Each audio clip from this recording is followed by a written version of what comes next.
John, thanks so much for joining me, man. It's nearly Christmas, not Yep. too far away. What does Christmas look like in the McGinn household? Quiet. I've got no kids, so quiet for me.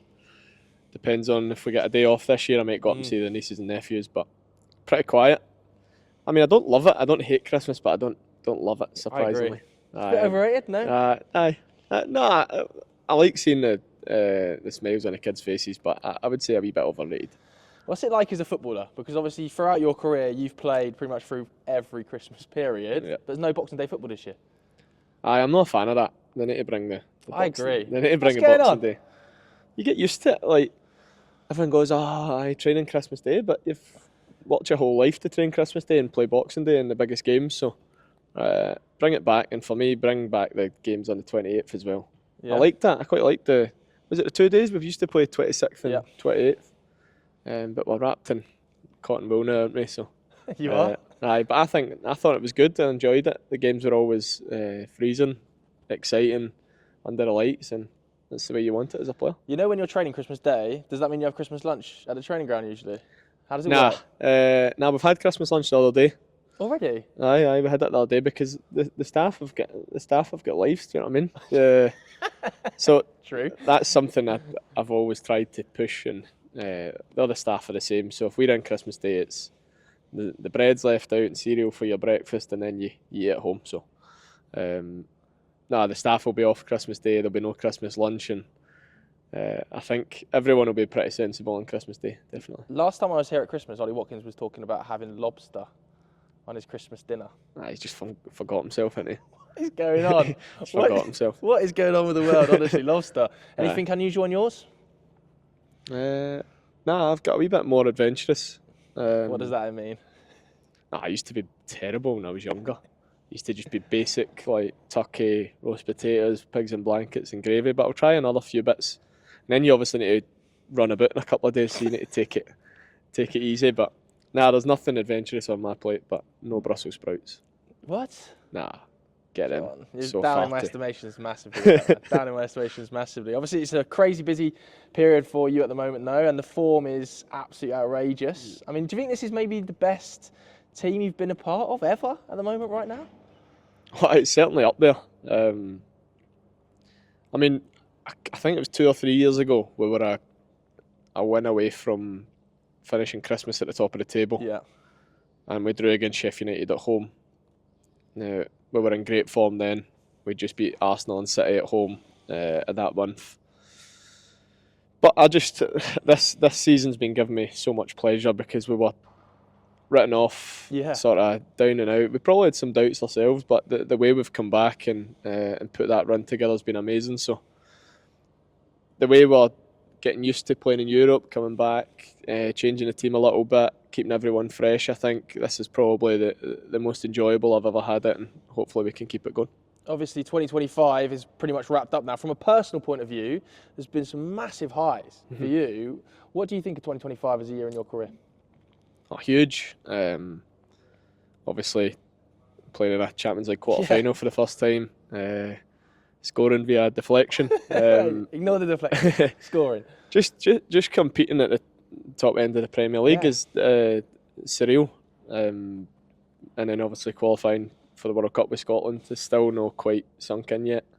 Normally we are, if we're lucky, in a playoff in March. So it's quite nice to be looking at the friendlies they're organising and looking forward to the summer. But I think it's good for me. I think the whole country's really excited for the summer, but I've got so much to look forward to here. Yeah. So it's just about keeping the head down, keeping myself in the best possible shape and being ready for the summer. Obviously, people are saying Villa are in this title race.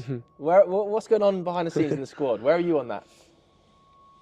No, I'm with the manager.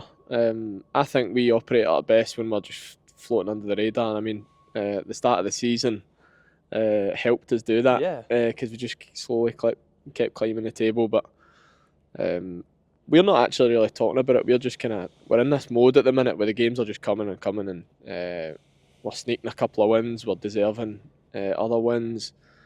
So it's just about keeping it going, and if we manage to sustain it over a length of time, then obviously. But there's some world class teams in this league, and there's also teams below us who will probably be there or thereabouts by the end of the season. So we're not allowed to talk about it. We won't talk about it, and we shouldn't. Yeah, fair enough. I mean, you mentioned briefly that start of the season to where you are now. What changed? Because it is like a 360 flip there. Aye, well, Morgan's shots were going over the bar.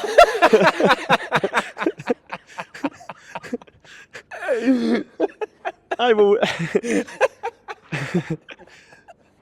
but now they're just dipping a wee bit under the bar.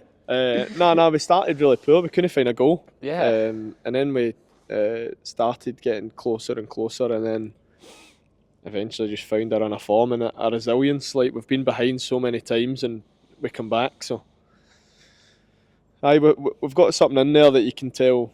We're fighting till the end. The goal against Arsenal was special, but I think players finding form. I think the start of the season was quite disruptive in a few on a few subjects, but then we started getting our top players into form, and we're showing that at the minute. Yeah, I mean, you mentioned Morgan there.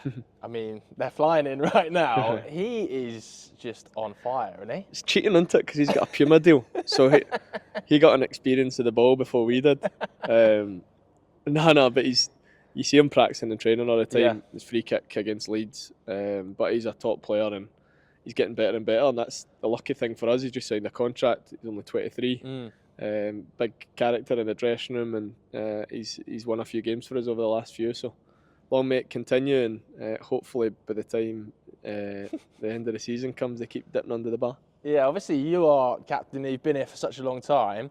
You know, you've seen so many talented players at this club. Where does Morgan rank in sort of the most talented naturally players you've seen?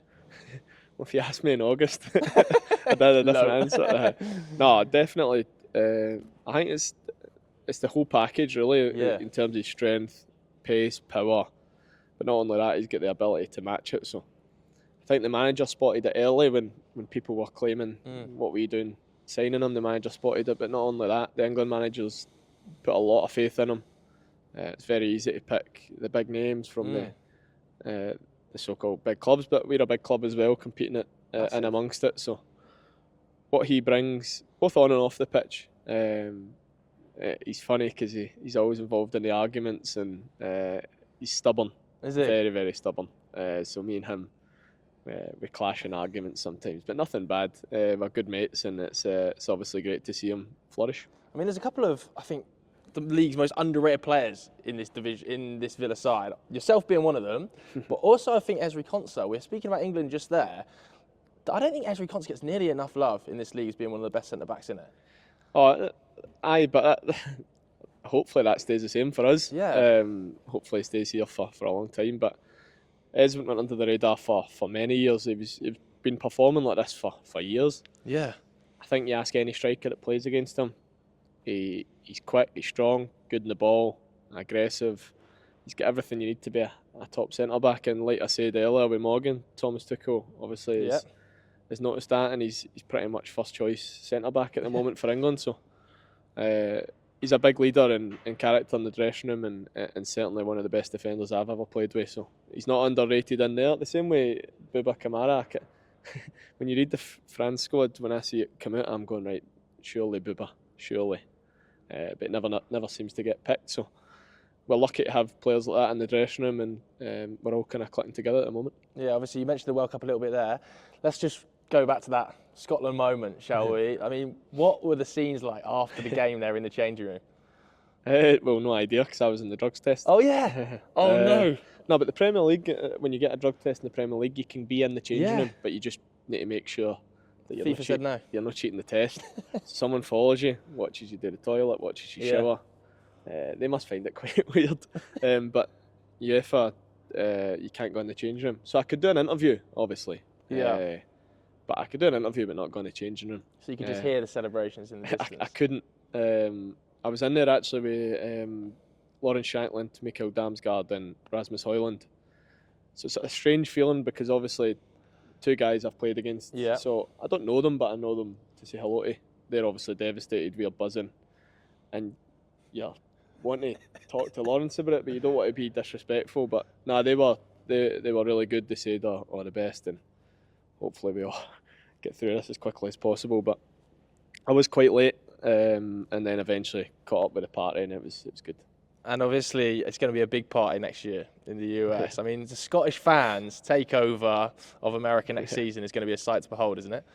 Yeah, I'm not sure about the Celts in the heat of Miami, but I'm sure they'll give it a bash. I mean, Bit of sunburn. It's just amazing to give everyone that lift. Not only the people who are travelling, but the lift it will give the country back home, everyone watching late at night, just inspiring the kids to go and hopefully be the next generation of Scottish players at a World Cup. Yeah, absolutely. What do you think of the group when it came out? Obviously, we're watching it in here. Actually, it was funny because obviously a few of the boys were watching, interested, and I was shouting that it was cheating. The fact that the teams kept getting pulled out, but they couldn't go in Brazil and Morocco's group. Yeah.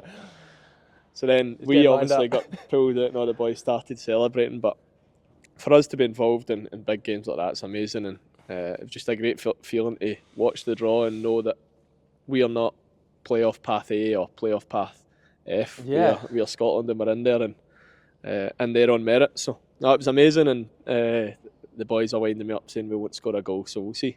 I think Scott McTominay may have something to say about that. No, that's what I Scott agree. McTominay against the Brazilians. I mean, has there ever been a more nailed-on goal scorer? He's a better athlete than him. Yeah? Being serious. I reckon he is seriously going to do some damage at the World Cup, Scott, isn't he? Flying at the moment. Hope so. I'm watching the games and then saying, make sure he doesn't get injured. But he was in a wee fight last night, wasn't he? No, but he's just kicked on.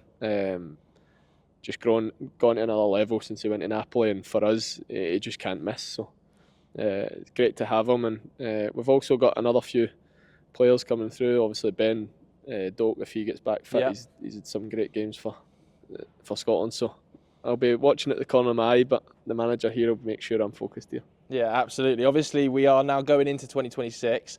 What do you hope 2026 looks like for you from a personal point of view, and for Villa, and for Scotland? Hopefully eclipse this year. More goals, more games. Don't know, just try and build on it, just try and achieve something that I haven't done before and this club haven't done before. I think we know the supporters, the club, everyone's craving a trophy. We watched Newcastle and Tottenham do it last year, and you picture being involved in that. So if at the end of 2026 I've achieved that, I can definitely go away happy. You can enter the top 10 Villa appearance makers in history this season as well, by the way. Oh, I didn't know that. Yeah, you are really, really close. By the end of this season, you probably will be in it. I mean, that's crazy. That's a bit mad, I know Gareth Barry's at the top. I see him sometimes. We don't live too far away from each other, but I'm not sure I'm fit enough to catch him. So a trophy, potentially into the top 10. And for Scotland, what's the aim there? World Cup final. World Cup final. Guinea. Top man. Thank you.